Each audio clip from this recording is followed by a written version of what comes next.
Šratinuko pasakėlės. Sveiki, bičiuliai! Trututu, tratata, kodėl mes šį kartą su jumis taip linksmai sveikinamės, jūs galvojate? Ogi todėl, kad jau 10. mūsų laida Šratinuko pasakėlės. Ar galite patikėti, kad mes jau 10 savaičių esame kartu su jumis? Ir šį kartą su manimi laidelėje neeilinės viešnios. Tai yra praeitą laidą girdėta Viktorija. Labas! Ir lygiai taip pat praeitą laidą girdėta Klementina. Labučiai!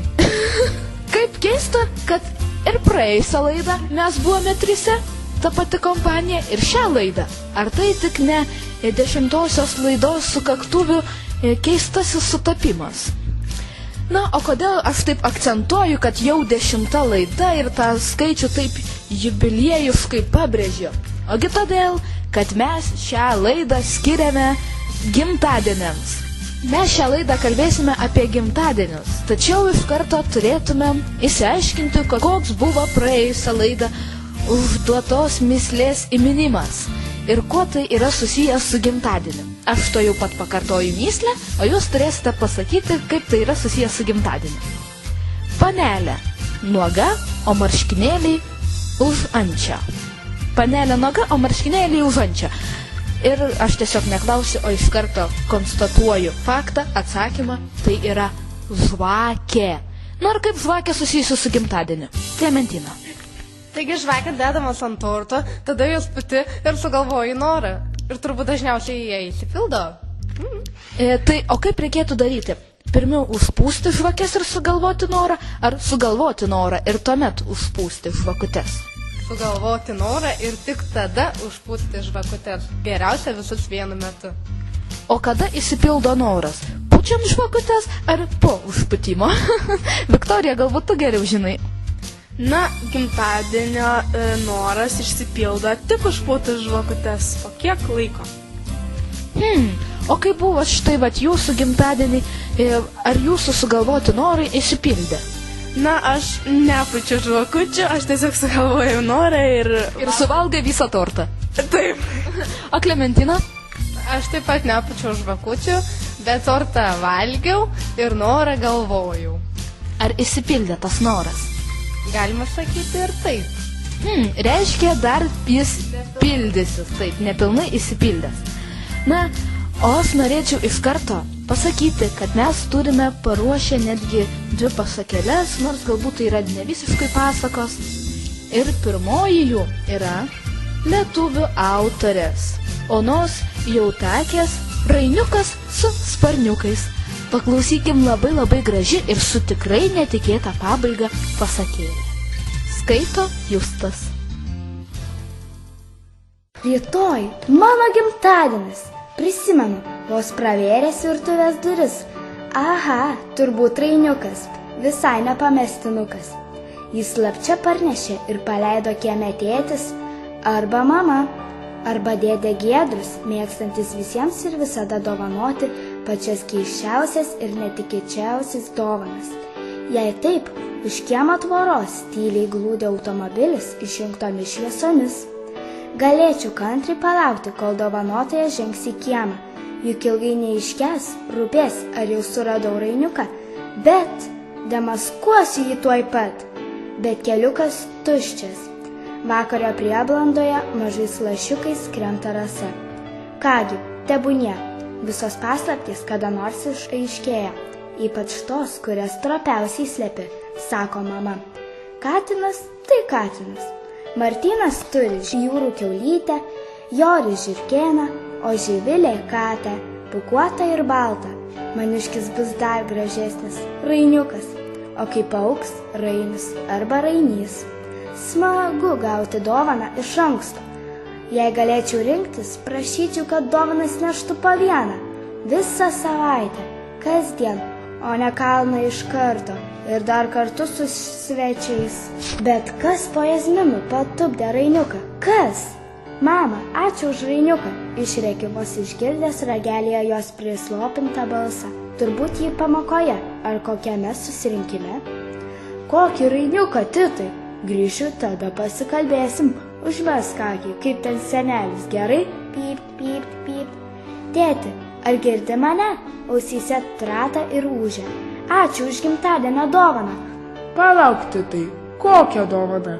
Tik dabar tau ją perku. Gal esi aiškiaregys, ką? Aišku, o taip, senelis.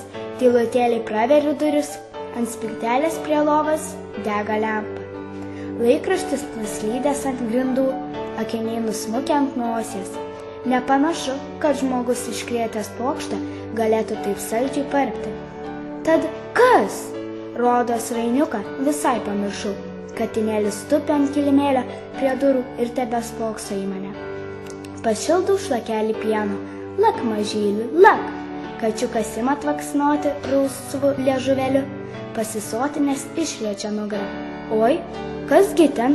Negaliu patikėti. Iš mažos nugarėlės kyšo 2 pilki sparniukai, lyg žvirblio. Katinas su sparniukais. Ir kas galėtų patikėti?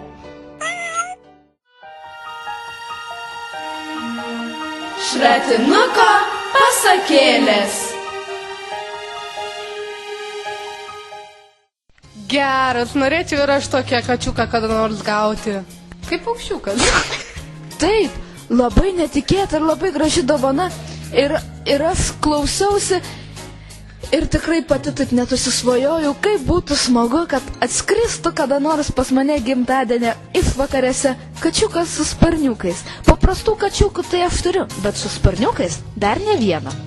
Ir aš iš karto noriu paklausti Viktorijos, kokia yra per visą tavo gimtadienio istoriją gauta pati netikėčiausia dovana?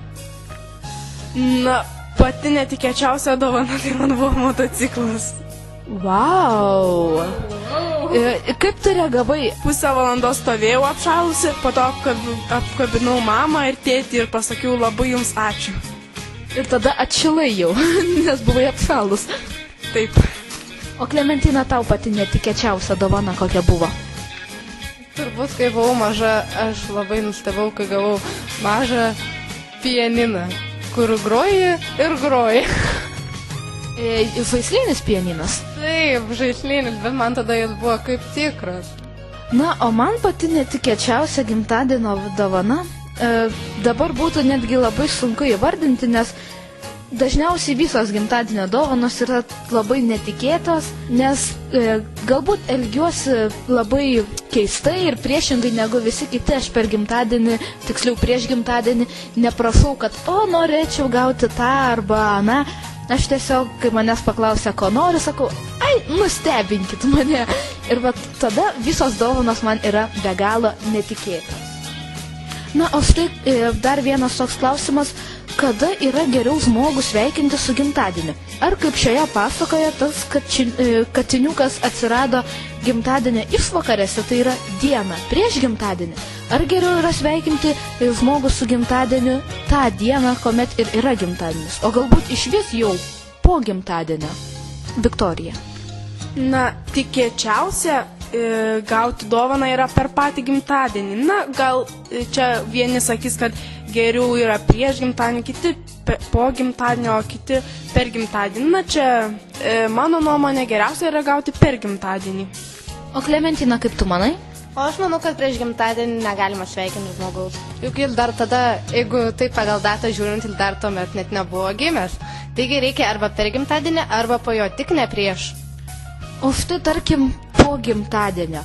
Kiek laiko turėtų praeiti, kad ta dovana nebeatrodytų jau kvailai? Jeigu aš pasveikinsiu žmogų praėjus pusmečiai po gimtadienio, ar tai bus labai didelis blogas nusižengimas? Taip, nes tu jau nežinau, čia turbūt jau ir gimtadienis ir praėjo ir to pačiu artėja, tai čia jau nebesuprasi. Tai kiek laiko turi praeiti nuo gimtadienio, jeigu sveikiname po jo, kad dovana neatrodytų kvailai? Manau, daugiausia gal kokios 2 savaitės, nedaugiau. O Viktorija?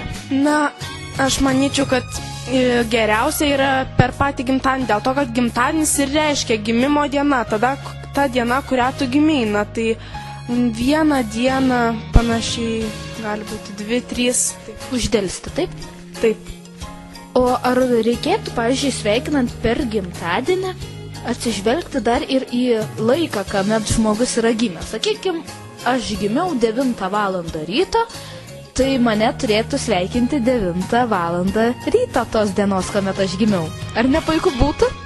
Galbūt visai ir nieko, bet manau daugelis vaikų net nežino, kelintą valandą gimė, nes tik ne kiekvienas klausia, mama, kelintą valandą aš gimiau. Bet galbūt būtų pats laikas dabar paklausti, kelintą valandą esate gimę. Ar jūs tai pavyzdžiui žinote, Viktorija, ar tu žinai, kelintą valandą tu gimei? Na, aš gimiau ryte apie 8 valandas, minučių neprisimenu, kažkur apie 30 minučių.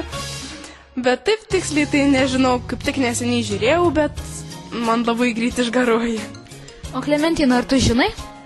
Aš valandos nežinau, bet žinau, kad gimiau vakare. Rudens vakarą. Lietinga. O gal ir ne? Neatsimeni, labai senai buvo. Taip, tikrai taip. O žinau tik tiek, kiek man kažkaip mama sakė, kad aš irgi gimiau ryte, kažkur tarp 9 ir 10, kažkas panašaus. Na, o tų minučių tai manau, kad kartais pačios mamos net tiksliai ir negali pasakyti tų minučių užfiksuoti. Na, o dabar pakalbėkim apie dovanas. Ką geriausia yra dovanoti draugui su gimtadieniu? O galbūt, ką labiausiai norėtumėt jūs gauti su gimtadieniu? Viktorija. Na, jeigu pradedant, ką aš labiausiai norėčiau gauti, tai man, tiesą sakant, dovanas nėra pati svarbiausia gimtadienio dalis. Svarbiausia šventė. Šventė? Gerai, tuomet mes iš karto pakalbėkime apie šventes. Ir iš karto norėčiau pasakyti, kad mes dabar paklausysime, kaip ragana Lilė rengė gimtadienį. Skaito Kotryna. Dabar jau galima švęsti kaip pridera. Ką darysime pirmiausia? Sušunka Lilė. Puodą mušime. Visą gerklę atsako vaikai. Gerai, tik tai būkite, kai kam pasiruošti. Leonas pradės pirmas. Lilė užriša jam akis ir paslėpia puodą. Po juo padeda savo dovaną – kiaulę taupyklę. Tada paduoda broliui didelį virtuvinį šaukštą. Pirmyn, Leonai! Ima šaukti vaikai. Leonas ropoja po kambarį ir smarkiai tvatina aplink save šaukštą. Lilė kaip tik dar spėja išgelbėti nuo jo brangią mamos vazą ir tėtės fikusą. Leonas lėtai artinasi prie puodo. Darosi šilta. Karšta, labai karšta, šaukia vaikai. Lilė nešaukia, ji šnabžda. Šnabžda? Na taip, vartažodį. Ir šast iš puodo iššoko rausvas paršelis. Tikras, gyvas paršelis. Leonas ir svečiai kvykia iš džiaugsmo neprasčiau už paršelį. Visi nori jį paglostyti ir laksto jam iš paskos. Ropščiasi per stalą, lenda po kėdėmis ir už sofos. Butas netrukus atrodo kaip tikra kiaulidė. Lilei darosi neramu, kad tik vaikai ko nors nesulaužytų. Lilė labai nori nenuvilti mamos. Ramiau, ramiau, šaukia ji. Ir nedėkit taip garsiai. Tačiau vaikai Lilės net negirdi. Jie toliau savo dūksta ir nemano liautis. Čia gali padėti tik burtai, pamano Lilė. Ei, padaužos, užkriokia ji, bandydama visus perrėkti. Dabar mes šokdinsime lėles. Ir kasgi čia? Lėlės ir minkšti žaislai ima iš tiesų šokti Lilės kambaryje, o svečiai ilgai nesnaudžia.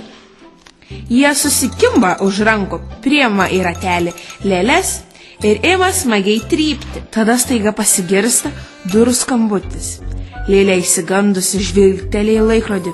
Jau taip vėlu? Matyt, tai bus pirmi tėvai atėję parsivesti savo vaikų. Vaikams toliau šokant, Lilė greitai išvaro paršelį į mamos miegamai, tada bėga prie durų. Staigmena, sako mama, kai Lilė atidaro duris. Tu iš tiesų staigmena. Mama grįžo daug anksčiau.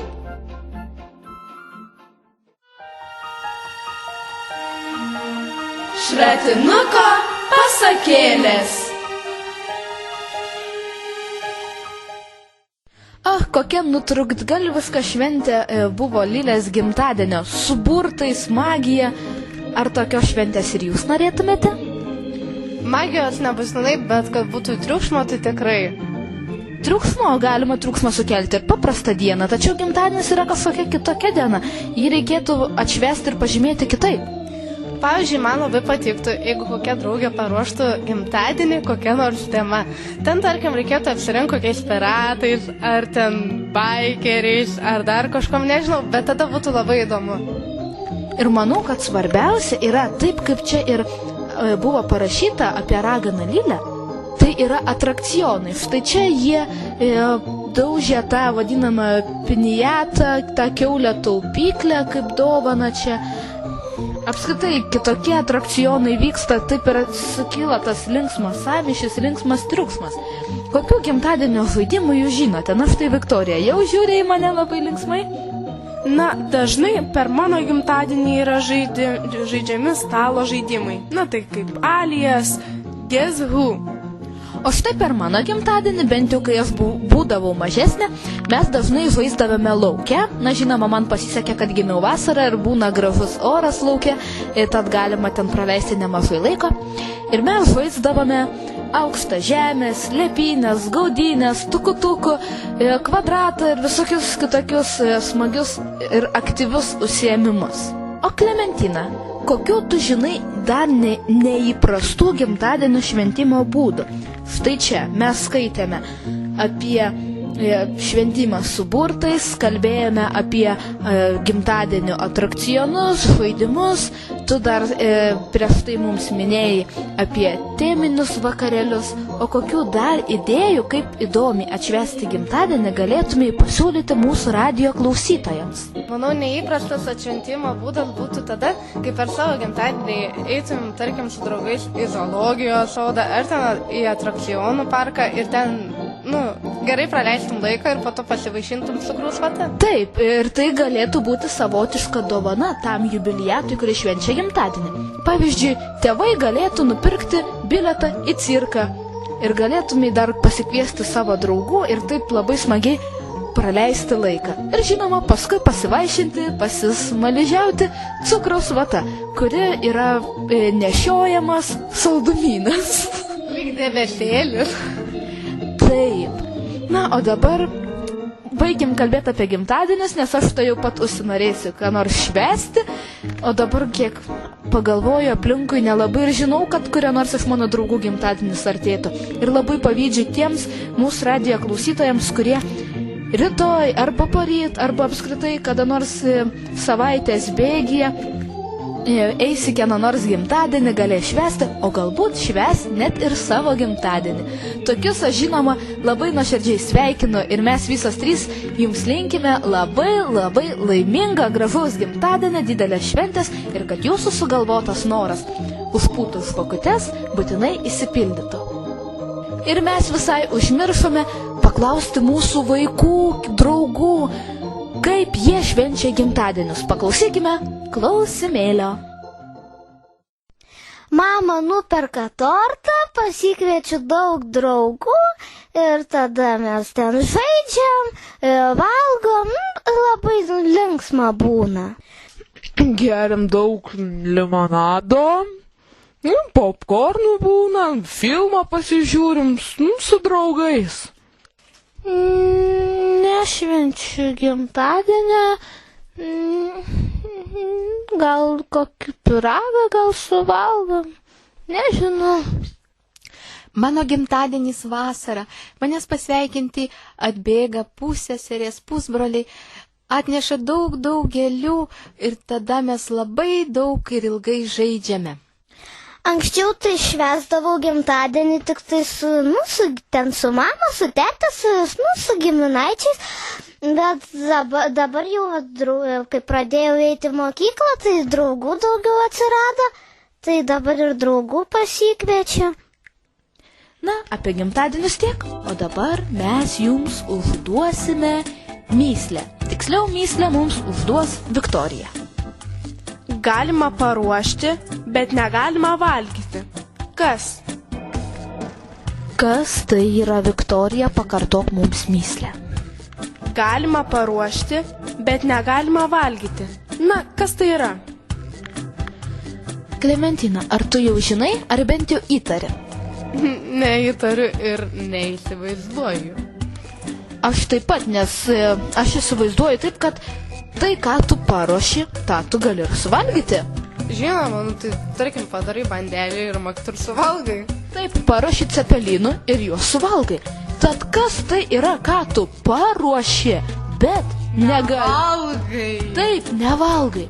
Pagalvokite, visą savaitę, o kitos savaitės laidoje mes jums atskleisime teisingą atsakymą. O dabar norime su jumis taip pat linksmai ir gimtadieniškai atsisveikinti. Iki greito! Su jumis buvo Šratinuko pasakėlės.